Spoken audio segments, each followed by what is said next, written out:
Today I'm going to show you how to make fruit leather. I've had a lot of requests from people wanting to know how I make fruit leather.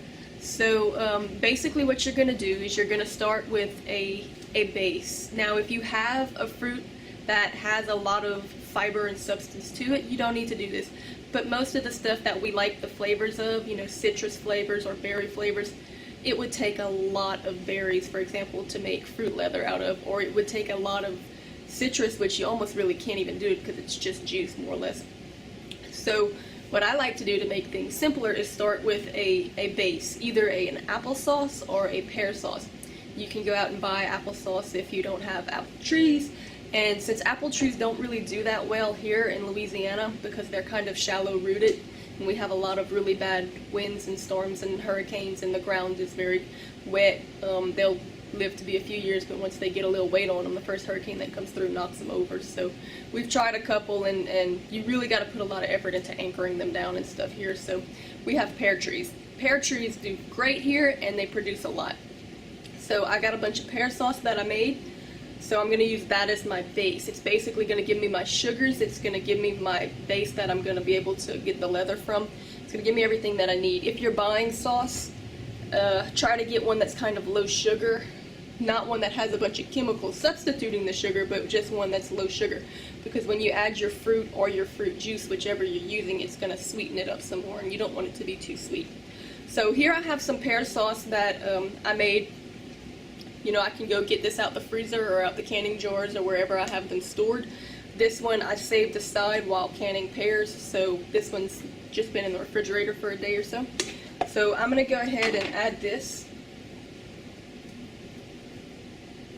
into my pot because I'm going to have to heat this up with my flavoring. Now, to this I'm going to add some cherries. I'm going to make this cherry flavor.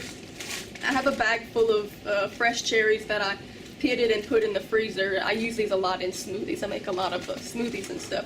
So I have a freezer full of fruit because we grow a lot of fruit here, but for things that won't grow in this region or that I don't have access to, I'll buy when it's in season because you can get it a lot cheaper. That's a tip for the Depression Living videos. Buy things that are in season. You'll get it much, much cheaper and put it in the freezer. So when cherries are in season, because cherries are kind of expensive, fresh cherries, you would go ahead and buy them in season, de-pit them, put them in the freezer. They'll last year round. And I do that because I don't have any cherry trees yet producing. And I love cherries to go into certain things in my smoothies and stuff. So I've got this bag. I'm going to go ahead and add that to my pear sauce. And I'm going to heat all this up to soften the cherries and incorporate them into the sauce.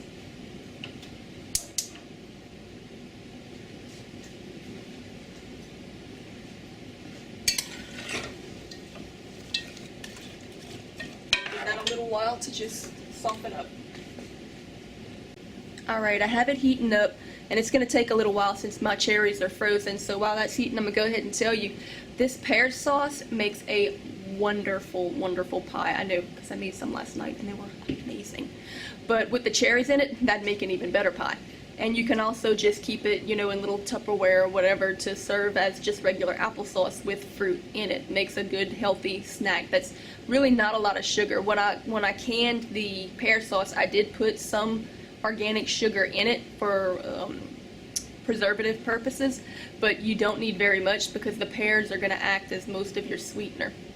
So it's very healthy. Another way to do this, if you're not going to use fresh fruit or you don't have access to fresh fruit, you can do it with fruit juice. So you can go out and buy applesauce and buy whatever flavor of fruit juice you like and just mix it in there and cook it down until it's as thick as you can get it, because remember, the quicker you get that moisture out, the quicker your process of dehydration is going to be. So you want it to cook down as thickly as you can on the stove before you move it to your dehydrator. So you can do it with fresh fruit or you can do it with juices. It'll work all the same. It'll taste just as well. Of course, you're going to get a little bit more of the nutritional value if you use the whole fruit. Now, because we want this to cook down as thick as we possibly can on the stove to save on time in the dehydrator, it's going to get to a point where it's pretty thick and it's going to be popping and splashing. So be careful around this because it will stick to you and it'll burn. But as you can see, it doesn't take long. My cherries are already bleeding in and softening up. And I don't know if you can tell, yeah, you can see that, how red that sauce is becoming. So I'm gonna let this cook a little bit longer just to thicken up just a tiny bit more, but it's just about ready for me to go ahead and take that off the stove. But I'm gonna give it a few more minutes because I want to cut down on my dehydration time, so I'm gonna let it thicken up just a little bit more. Alright, remember to stir this periodically while you're cooking it so that it doesn't stick, but it really shouldn't. It doesn't stick really bad. You can keep cooking this down and smash it until your fruit is smashed in there, but for me the quickest and easiest way is to just at this point throw it in a blender and blend it all up together to make sure that everything is nice and smooth and mixed really well. So I'm gonna go ahead and do that. I'm gonna move everything into my blender. Alright, I have it all in my my blender now, so then I'm gonna puree it and take that out. Now I'm gonna tell you a really good little recipe for this pear sauce. Even the pear sauce on its own, it's amazing like this, but mixed with these fruits, it's really good. You can take it and take some croissants, raw croissant dough rolled out, and layer some cream cheese and then a layer of this pear sauce or the berry flavored pear sauce or whatever you want. Roll that up and bake it. Oh my gosh, it's so good. I love pears. Like, the trees make so much, and there's so many different things you can do with it. Anything you can do with apples, you can do with pears, and then some. So, pears are really great. Alright, let me go ahead and blend this up.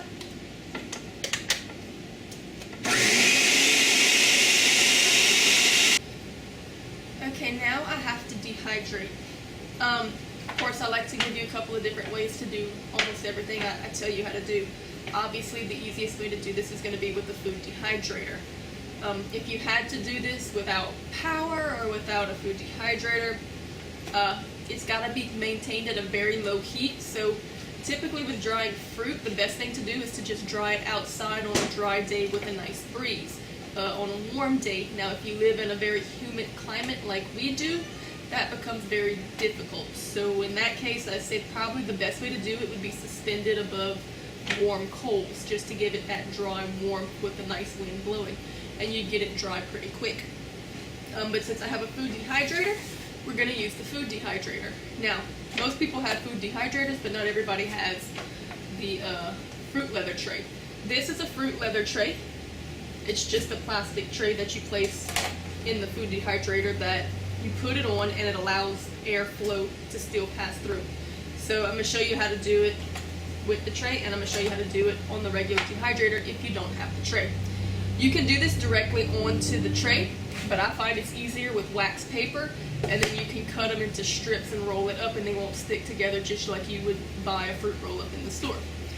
So I like to put some wax paper on mine. Just cover it. Making sure that it's not completely sealed, because you do still need airflow. You go ahead and tear that middle hole out. Now, I'm going to put some of my puree .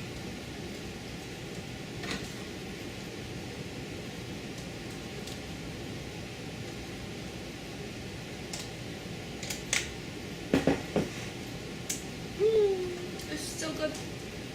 You want to spread it thin, but not totally see-through, because it's going to rip. So I'm going to spread this, and then I'll come back and fill in the gaps where I need to. And then when it's all said and done and on there, I'm going to come back and cut the excess of this wax paper off. And I want to leave just a little bit of room around the edges so that the airflow can get around this stuff. So, alright, I'm going to put just a little bit, well, maybe not a little more. I probably need to spread this. I don't want to leave any areas that are too thick, because that's going to take forever to dry. You want to try to spread it as evenly as you can so that it dries evenly without getting too tough in some spots, because if it's got a big lump over here, then by the time that's dried up, the rest will be tough. And if you get it all too soon and there's too much moisture in it, well, it won't keep, because it'll grow mold in it. So you gotta be able to get the moisture out relatively evenly. So that's good like that. Taking a pair of clean scissors, I'm just going to cut the excess of this wax paper off.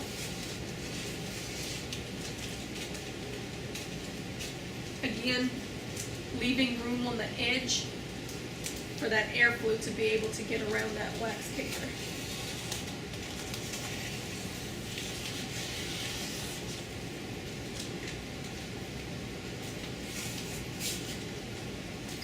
And again, if you have the tray, you don't need the wax paper.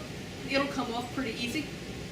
But I like to vacuum pack these and store them, so I find it's easier. It keeps them from sticking together if it's done on wax paper. Now, to do it without the tray, you do the exact same thing. You just put it in the wax paper.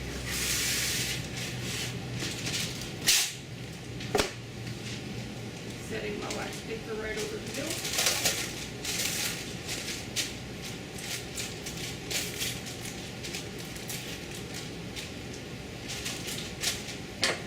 And if you want it, you could cut this first, but I find it's easier once the weight of the sauce is on it.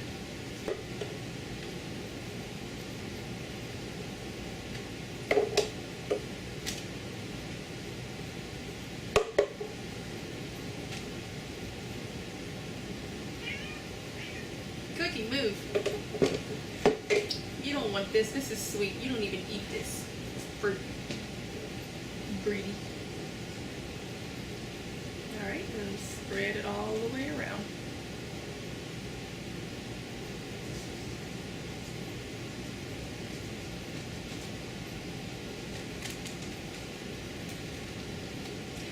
And this added benefit to doing this, it's going to make your house smell amazing for quite a while.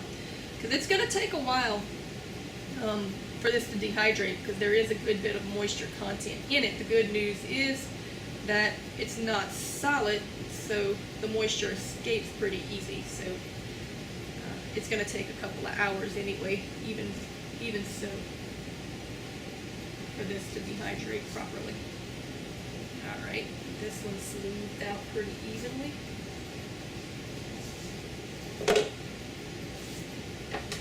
Cut my excess off.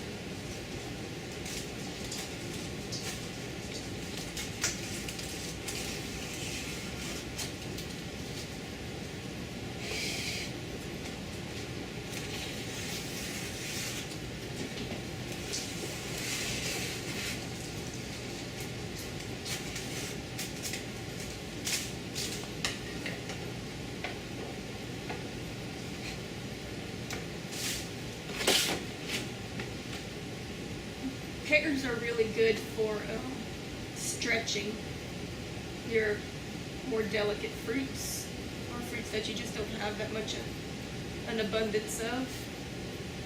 It's also very good for adding sweetness without adding sugars. Well, without adding processed sugars. So, I love pears. They're very, very useful.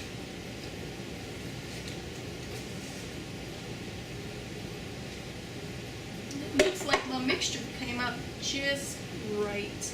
I'm gonna have just enough to do these 4 trays with this batch. Now I have another batch in the fridge that I did with grape juice, which again, you know, it's an easy option if you don't have a lot of a certain fruit or flavor that you want, or even flavor combinations. You can go ahead and just cook down that sauce with a nice juice, and I'm gonna add that to another. This might get too thick. Or if you wanted to intensify the flavor of something that you did have fruit in, for example, this cherry, it wouldn't hurt anything to put some cherry juice in there. It would just make it all the better.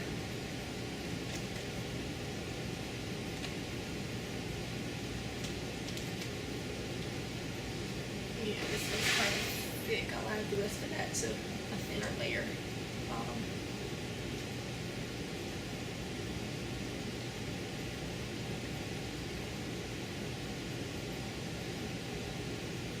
Forget potpourri or heated oil lamps. This is going to make your house smell amazing.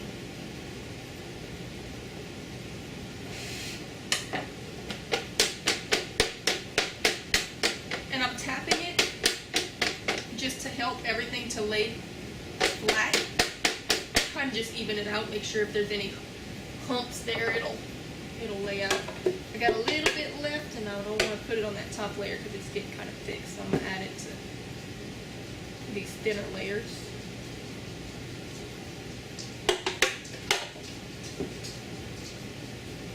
And really, I mean, this is already beginning to solidify a bit, even without even turning it on, because it cooked down so thick. So just the cooling process is already beginning to solidify that.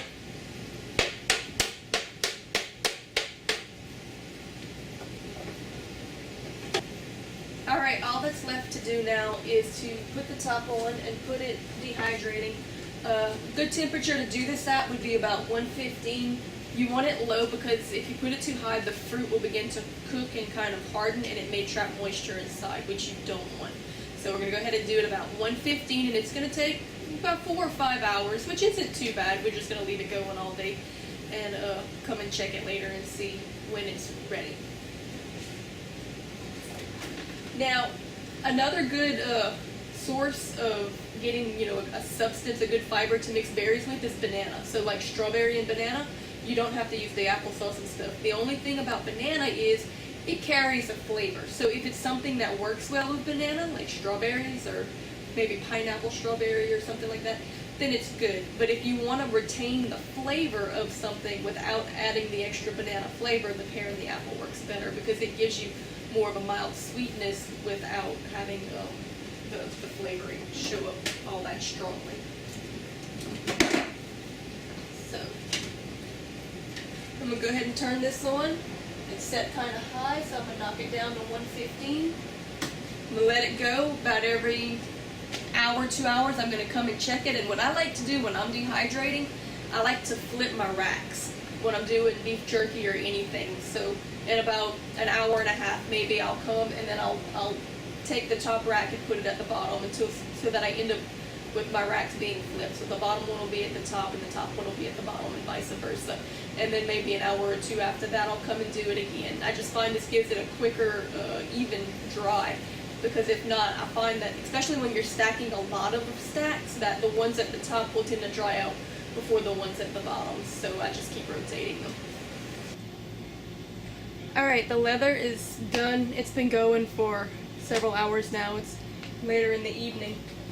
And I took it off, and you can kind of see how it looks now. It's pretty translucent. And they're all more or less the same. So, taking it off the dehydrator tray and setting that aside, I find the easiest way to do these is leave them on the paper and just roll it up. You can see on the front end, I'm just rolling that up. I'm gonna roll it all the way. Once it's totally rolled, just take a pair of kitchen scissors and cut little sections off.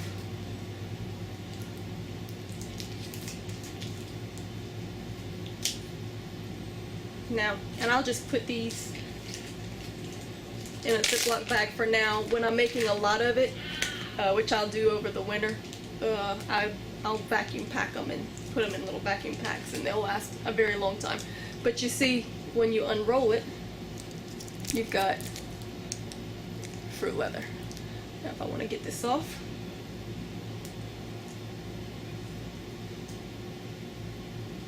start that piece and just gently. Alright, so I've got a nice little piece of fruit leather. Tear a piece and enjoy. That'll last quite a while.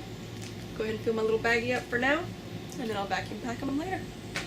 There you go, very easy.